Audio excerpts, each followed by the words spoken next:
Airline carriers knew they were in a bad spot when the Canadian government imposed some of the strictest travel ban mandates in the world. The government passed the buck and made them arbiters of medical and religious exemptions. Airline carriers weren't happy about the downloading of responsibility. The travel ban mandate was in place from October 2021 to June 20th, 2022, about 8 months. It did not allow for compassionate exemptions for traveling to care for a sick relative or to attend a funeral. I know so because my own mother went to visit my dying grandmother in England and had to take a specific medical procedure to do so. The travel ban mandate affected over 5 million Canadians, and the Liberal government said it's only suspended and not rescinded. The current court case is to render a verdict on the travel ban mandate's constitutionality. That's why the court case is so important. Otherwise, it could come back. Transport Canada knew that under the Canada Human Rights Act, CHRA, they had to allow for medical and religious exemptions. It seems like they didn't want to take liability for rendering judgments on religious or medical exemptions, so they passed the buck to carriers. Be sure to like, share, subscribe, and share this video out so more people become aware of the utter mendacity of those who purport to rule us. Because of the court case, we now have data on what the airline carriers did with these religious and medical exemption requests.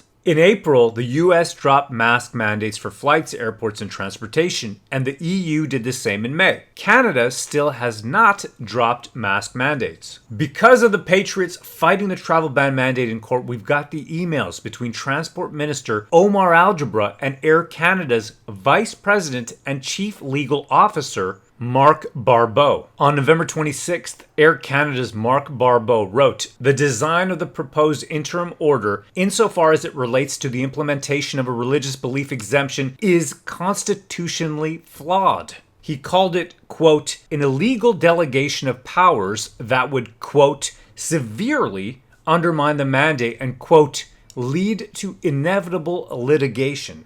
A few days later, Transport Minister Omar Algebra disagreed in a reply on December 3rd, to which Air Canada VP and Legal Officer Barbeau wrote back on December 7th, "The airlines will lack the necessary information that is available only to the government to defend any challenges to such exemptions based upon the Canadian Charter of Rights and Freedoms." A big thank you to Noe Chartier from the Epoch Times, who was a federal policy analyst for over 10 years before becoming a journalist. Noe's been tireless in his work, and he's been poring over thousands of pages of court documents. Check out the link in the description to his articles. Long story short, it appears that Air Canada didn't want to be on the hook for what in writing could lead to, in quotes, inevitable litigation.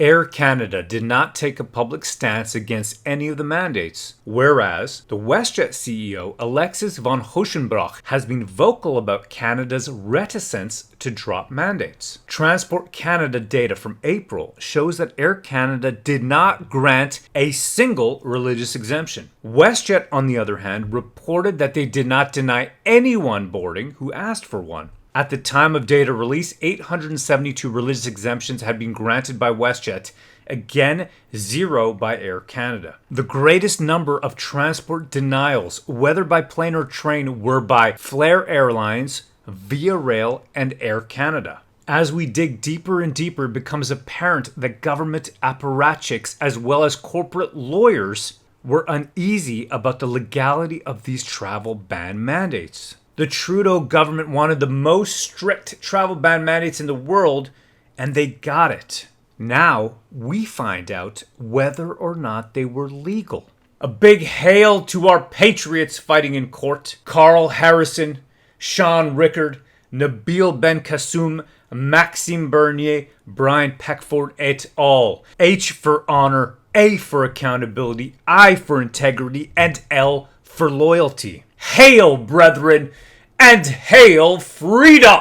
To keep this thing going, we need your help. We've always fought for freedom, whether it was in the culture war or in the political arena. Politics is downstream from culture. When the culture and media become degenerate, so do the politics. We wanted to create an epic historical fantasy that would rival the greats. So we put together the Vestige series. We need your help to fund this thing. I want to give you great product, a graphic novel that makes an amazing gift to the young people in your life, celebrating true heroism while entertaining the young and old. Go to wcfreedom.com to get on the mailing list. We need you, brethren.